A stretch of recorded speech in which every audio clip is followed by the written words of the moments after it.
It was 2014 at the Gabba. I sat as a 10-year-old and watched the Sydney Swans play the Brisbane Lions. But as one man tore through the home team with his dashing talent and slick skills, I sat with confusion as he was consistently booed every time he went near the ball. Why, you may ask? A history of accepting racism in a so-called proud country. Hi, my name is Sami Walsh. I'm grateful to be here today with you at the TEDx Youth Matters Forum. I'm speaking on the topic of racial inequality surrounding Australia's history. The mistreatment of Adam Goodes was just a slight example of this, and a documentary about the demise of his career, ironically named The Australian Dream, gave the insidious issue a public face. This was frankly embarrassing for Australia's rich history and so many other facets of life.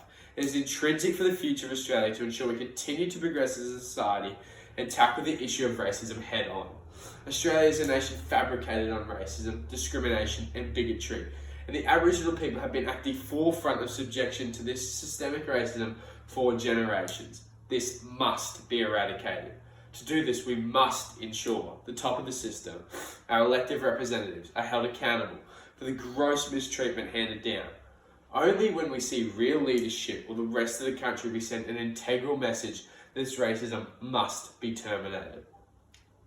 Now, when talking about the injustice in Aboriginal people faced, I'm not going to mention the fact that our own national anthem only acknowledges white Australia with cringe-worthy lines like "We are young and free." And I won't talk about the fact that Australians literally celebrate the most horrific day in Indigenous history by hosting Triple J Hottest 100 listening parties and playing backyard cricket. Or the Australians unapologetically, relentlessly bullied and tormented a superstar of Australian rules football to retire because he stood up against racism. But instead, the systemic issue will be addressed.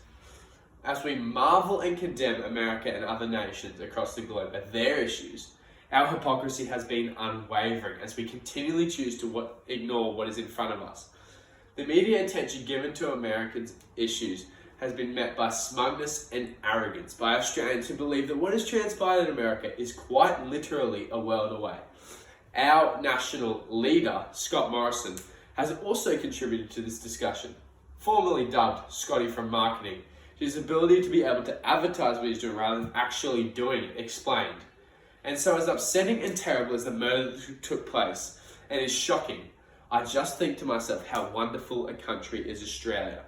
Now this is the same leader that stood and watched on a luxury holiday as our country burned.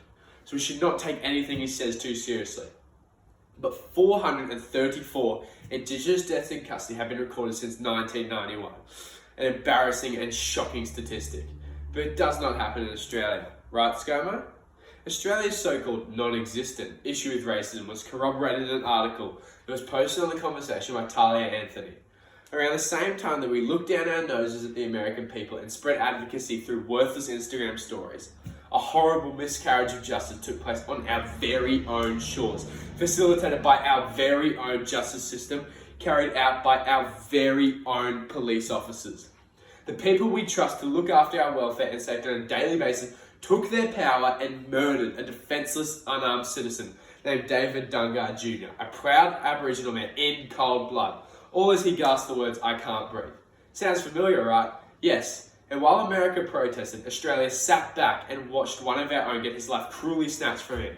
At least the American citizens took this issue into their own hands, while we as a society perused and let this monumental injustice pass right through until it was just a thing of the past.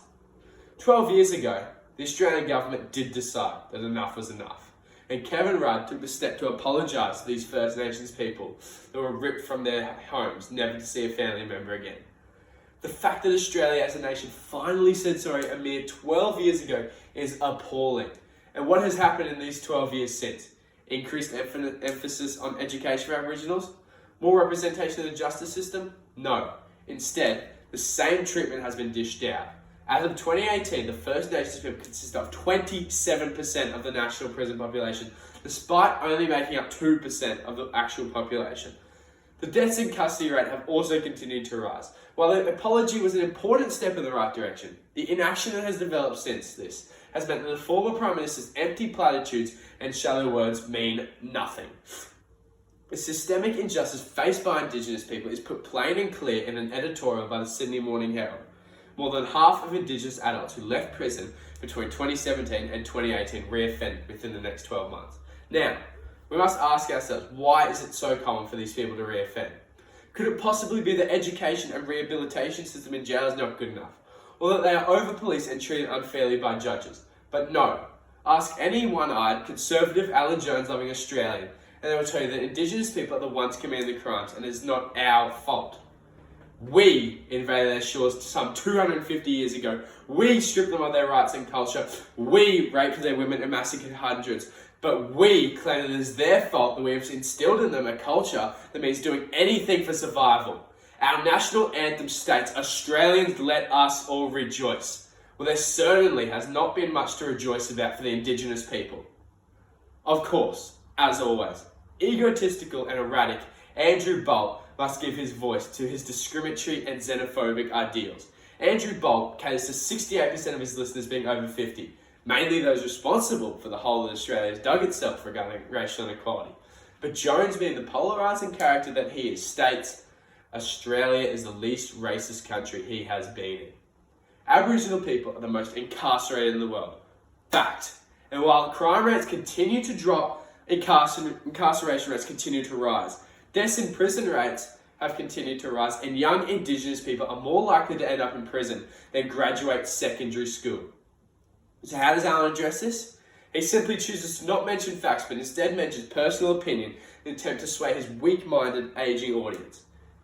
The indisputable facts are that our woefully inadequate justice system is a problem that must be addressed, and the longer we let it slip away, the more unrepairable the already torn apart relationships become.